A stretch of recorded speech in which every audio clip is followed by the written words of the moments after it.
नमस्ते बच्चों, आज की कक्षा में आपका स्वागत है। आशा करता हूँ आप स्वस्थ और सुरक्षित होंगे। बच्चों, जैसा कि आपको मालूम है, पाठ 11 जो है डिलीटेड है, हमारे पोर्शन से डिलीटेड है। लेकिन इसका जो भाषाभ्यास पाठ है वह हमको करना है। ठीक है, तो हम पाठ 11 बिरसा मुंडा का भाषाभ्यास आज करेंगे। तो आप लोग ओपन कर लीजिए भाषाभ्यास। हम शुरू करते हैं। बिरसा मुंडा हमारे पाठ में से डिलीट हुआ है, हमारे पोर्शन में से डिलीट हुआ है।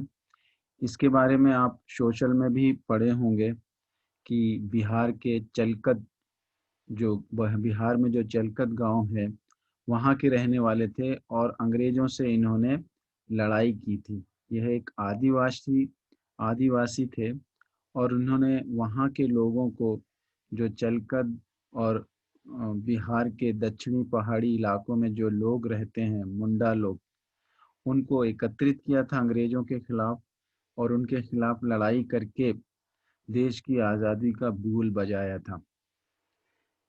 इन्हें बाद में षड्यंत्र के द्वारा पकड़ लिया गया था अंग्रेजों के द्वारा और जेल में डाल दिया गया था और जेल में ही इनकी मृत्यु हुई थी। हैजे, जो कॉलरा बीमारी होती है हैजे की, उससे हुई थी।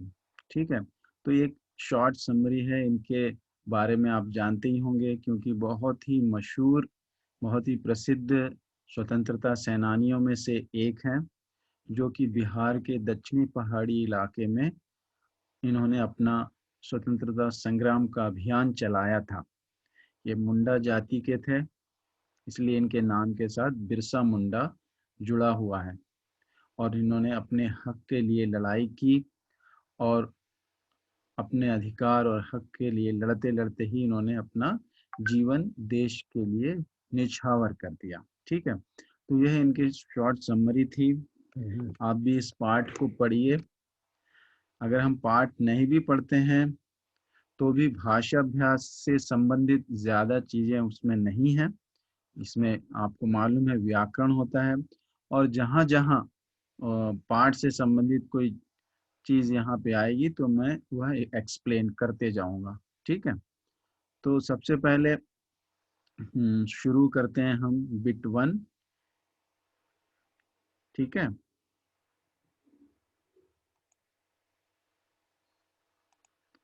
तो पाठ 11 बिरसा मुंडा। जमींदारों ने छल बल से मुंडाओं की, उन्होंने अपने जंगल, जमीन और अपनी आज़ादी के लिए आदिवासियों को अपनी ज़रूरत की सारी चीज़ें। लेकिन अब अंग्रेज़ों ने देखा कि ऊपर दिए गए वाक्यों को बोल बोल कर पढ़िए और उनमें से मोटे काले अक्षरों को छांट कर लिखिए। तो फर्स्ट बिट है, ये इन वाक्यों को आप पढ़ना है और इसमें जो मोटे काले अक्षर से जो शब्द लिखे हुए हैं उनको नीचे लिखना है। ठीक है, बिल्कुल वह करेंगे हम। तो यहाँ पर हम इन शब्दों को लिख लेते हैं। पहला है जमींदार, फिर है जमीन, फिर आज़ादी, फिर ज़रूरत, फिर चीज़ें और फिर अंग्रेज़ों। ठीक है, लिख लेते हैं हम।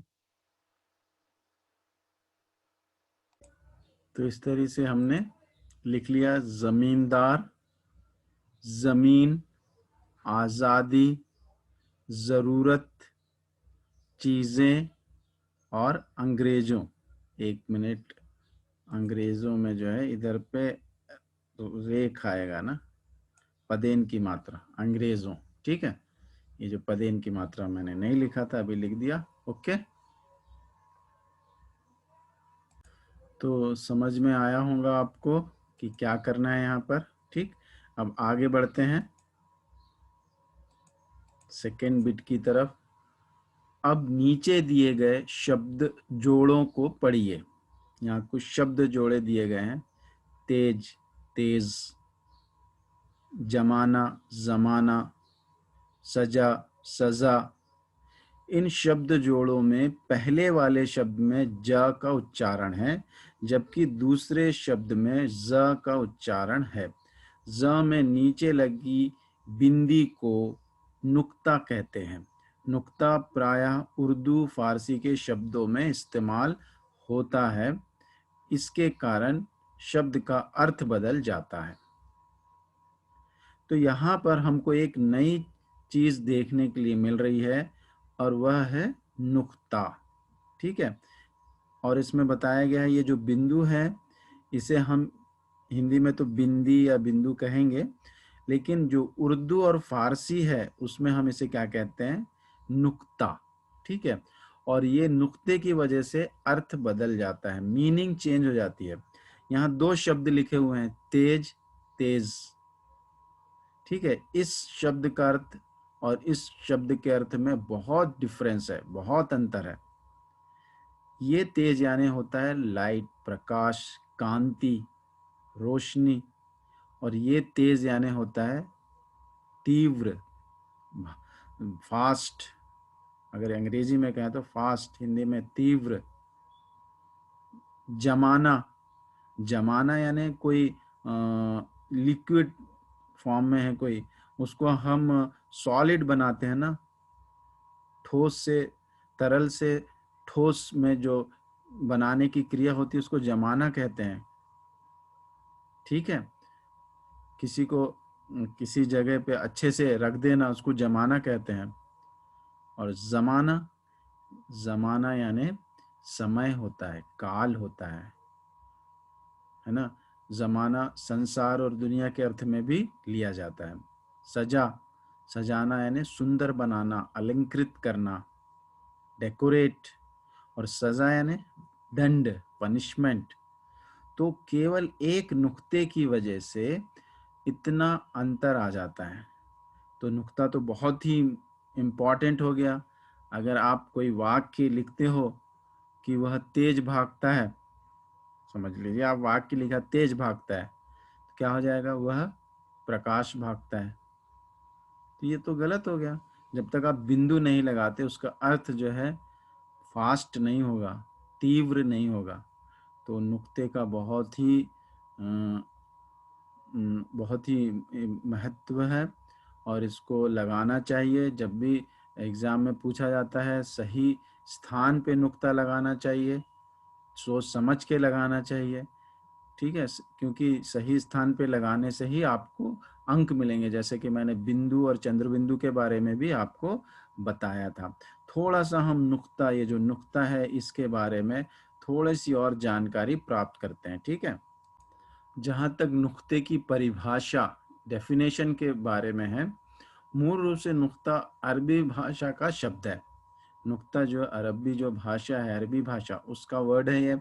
इसका मतलब बिंदु होता है, बिंदु या बिंदी जो भी कहें आप। साधारण हिंदी उर्दू में इसका अर्थ बिंदु ही होता है। ठीक है, नुक्ता का प्रयोग किन वर्णों में होता है, किन अक्षरों में नुक्ता का प्रयोग होता है, आप उसके बारे में जानते हैं। तो नुक्ता का प्रयोग जो है क, ख, ग, ज, फ, इन 5 अक्षरों में होता है। ये हिंदी की वर्णमाला में है ये अक्षर, है ना।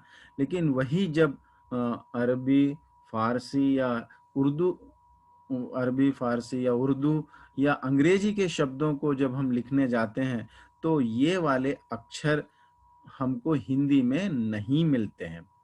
क्यू के लिए ख, और क्यू एच के लिए ख, और जी एच के लिए घ, और जेड के लिए ज, और एफ के लिए फ नहीं मिलता है। तो हम जो है उर्दू के जो उच्चारण है, अरबी के जो उच्चारण है, प्रोनाउंसिएशन है, और अंग्रेजी के जो उच्चारण है, सही उच्चारण, सही प्रोनाउंसिएशन करने के लिए हिंदी के इन अक्षरों में हम नुक्ता लगा देते हैं। ठीक है, फॉर एग्जाम्पल हम ZOO क्या कहेंगे उसको, ZOO, जू, है ना, जू। तो अगर हम उसको जू कह दें तो ये तो गलत है ना। तो यहाँ पर अर्थ में अंतर तो नहीं आ रहा है, लेकिन हम उसका उच्चारण, प्रोनाउंसिएशन तो गलत कर रहे हैं। लेकिन कई शब्द ऐसे हैं कि बिंदु, ये जो नुक्ता है, अगर वो ना लगाए तो असर आ जाता है। ठीक है, उसी हिसाब से जो है क्या किया गया है कि कहीं कहीं मीनिंग्स में डिफरेंस नहीं आ रहा है, चलने दो, चलता है, इस तरह की सोच होने के कारण क्या किया गया है, क ख ग में नुक्ते का प्रयोग हिंदी भाषा में अनिवार्य नहीं है, कंपलसरी नहीं है। अनिवार्य यानी कंपलसरी। क ख ग में आप अगर नहीं भी लगाते हैं नुक्ता, चलेगा। जो रियल वर्ड है उसमें नुक्ता है, जैसे खबर है ना, खुदा, ख्वाब है, कसम इसमें भी है, गम इसमें भी है, लगाना चाहिए। अगर नहीं भी लगाते हैं तो उसको एक्सेप्ट कर लिया जाएगा। लेकिन ये दो अक्षर हैं, ज और फ, तो ज, फ, इनमें नुक्ता लगाना आवश्यक है। जहाँ ज़रूरत है, जहाँ आवश्यक है, जहाँ पर शब्द में नुक्ते मतलब ज और फ की आवाज़ आ रही है, वहाँ पर हम ये अक्षरों में नुक्ता ज़रूर लगाएंगे। यहाँ पर छूट है आपको। ठीक है, तो आपके जो सिलेबस में है ये 2 अक्षर ही हैं जिसमें नुक्ते लगे हुए हैं। ठीक है, तो कुछ नुक्ते वाले शब्द मैं उच्चारित करता हूँ, रीड करता हूँ। कमज़ोर, तूफान।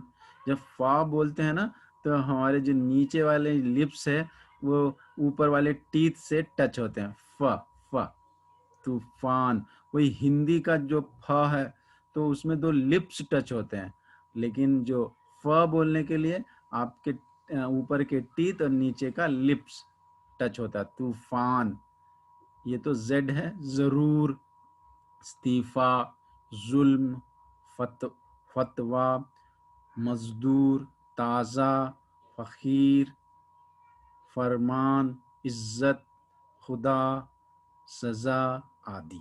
ठीक है, बहुत सारे शब्द हैं, आप देखते ही होंगे। लेकिन आप जो है केवल 2 अक्षरों को ध्यान रखिए। फ, जिसको हमने फ बनाया है ज़रूरत के हिसाब से, ज जिसको हमने ज बनाया है जहाँ हमको ज़रूरत पड़ेगी। लेकिन ख और ख में आपको कहीं लगाने की ज़रूरत नहीं है। तो अंत में मैं यही बताऊंगा कि किस तरीके से, देखिए, ये जो है शब्द में अंतर आ जाता है, अर्थ में अंतर आ जाता है नुक्ता के बगैर। ये नुक्ता के साथ खमर यानी चंद्रमा होता है, लेकिन कमर बोल दो तो आपका बैक जो है, पेट और पीठ के नीचे जो शरीर होता है, बैक जो होता है, उसको हम क्या बोलते हैं, कमर। राज, रहस्य, सीक्रेट, अगर नुक्ता लगा है, नुक्ता नहीं लगा है तो रूल हो जाता है, वो शासन हो जाता है। जरा, जरा पानी देना, थोड़ा, अ लिटिल, है ना, जरा। लेकिन अगर यही नुक्ता हटा देते हैं हम तो ये बन जाता है जरा, यानी बुढ़ापा, वृद्धावस्था, ओल्ड। ओल्ड जो होते हैं उनको हम, जो ओल्डनेस है उसको हम बोलते हैं बुढ़ापा। ठीक है, तो देखो एक ही नुक्ता जो है कितना, अगर आपको किसी से पानी मांगना है, आपने कह दिया जरा पानी देना, क्या हो जाएगा, जरा बुढ़ापा देना, है ना, जरा पानी है, सॉरी, बुढ़ापा पानी देना, ऐसा हो जाएगा। लेकिन ज़रा, अगर आप ज़रा उपयोग करते हैं तो बिल्कुल सही होगा, थोड़ा पानी देना। तेज़, ये बता चुका हूँ मैं आपको, तेज़, तीव्र, फुर्तीला, तेज, आभा, दीप्ति, चमक, है ना। तो केवल नुक्ते से अंतर आ जाता है, इसलिए नुक्ता जहाँ पे ज़रूरत है वहाँ ज़रूर लगाना चाहिए। जमाना, जमाना यानी तरल पदार्थ, यानी लिक्विड, जो मटेरियल है उसको ठोस बनाना, इकट्ठा करना, है ना, उसको हम क्या बोलते हैं, जमाना। वहीं ज़माना, समय, काल, संसार, ज़माना बदल रहा है, the time is changing, the world is changing, ज़माना। और जमाना, हमें दही जमाना है ना, दही जमाना। ठीक है, तो कितना अंतर आ रहा है देखिए आप। सज़ा यानी दंड होता है, सज़ा यानी क्या होता है, दंड होता है। यहाँ मैंने वो थोड़ा उल्टा लिख दिया है, ये ज़माना यहाँ पे आना चाहिए था, मैंने पहले बिना नुक्ता वाला शब्द लिख दिया है बाय मिस्टेक। ठीक है, आप इसको अंडरस्टैंड कीजिए। तो अब देखिए मैंने बिल्कुल ठीक कर दिया है। जमाना, समय, काल, संसार, है ना, और जमाना तरल पदार्थ को ठोस बनाना। तो इस तरीके से हम देखते हैं कि केवल नुक्ता जो है पूरा अर्थ परिवर्तन कर देता है, मीनिंग को पूरी तरह चेंज कर देता है। तो जहाँ कहीं नुक्ते की जरूरत है वहाँ हमें नुक्ता अवश्य लगाना चाहिए। सजा, दंड, और सजा अलंकृत करना, सुंदर बनाना, अलंकृत करना या सुंदर बनाना। फन यानी कला, आर्ट। फन देखिए नुक्ता है तो आर्ट है, और नुक्ता निकल जाए तो सांप का सिर बन जाता है। इस फन का मतलब फ, दोनों लिप्स को टच करते हुए फन, सांप का सिर, ये आप नीचे के लिप्स और ऊपर के टीथ, फन, कला। तो आप मुझे लगता है कि आप नुक्ते का बहुत अच्छे से इस्तेमाल करेंगे, उसका इम्पोर्टेंस समझ गए होंगे। क ख ग में आप नुक्ता मत लगाइए, कोई बात नहीं, लेकिन ज और फ में जहाँ भी नुक्ते की ज़रूरत पड़ी लगाना है। ठीक है, तो अब आगे बढ़ते हैं भाषा अभ्यास में। तो बिट जो 3 है नुक्ते से संबंधित ही है। बिट निम्नलिखित वाक्यों को पढ़िए और रेखांकित शब्द का अर्थ लिखिए। यहाँ पर वाक्य दिए हुए हैं, उनको पढ़ना है, और जो रेखांकित है, अंडरलाइन है, उसका अर्थ लिखना है। जैसे कि यहाँ पे है, घोड़ा तेज दौड़ता है, घोड़ा तेज दौड़ता है, तो तेज को अंडरलाइन है। तो तेज का अर्थ यहाँ पर क्या है? तीव्र गति, फास्ट, है ना। ख में महात्मा के चेहरे पर तेज था, यहाँ पे नुक्ता नहीं है, तो यहाँ पे भी फास्ट है क्या? महात्मा के चेहरे पर फास्ट था नहीं ना। चमक, कांति, दमक लिख सकते हैं कोई एक वर्ड, तो यहाँ पर नुक्ता नहीं आने की वजह से अर्थ अलग हो गया। ग, हलवाई दही जमाना भूल गया, है ना। तो जमा, यहाँ दही, जमाना तो नहीं है, काल, समय, दुनिया तो नहीं है ना। यहाँ क्या है अर्थ इसका? इकट्ठा करना या फिर उसको ठोस, तरल से ठोस बनाना। जमाना यानी तरल से ठोस बनाना। ठीक है।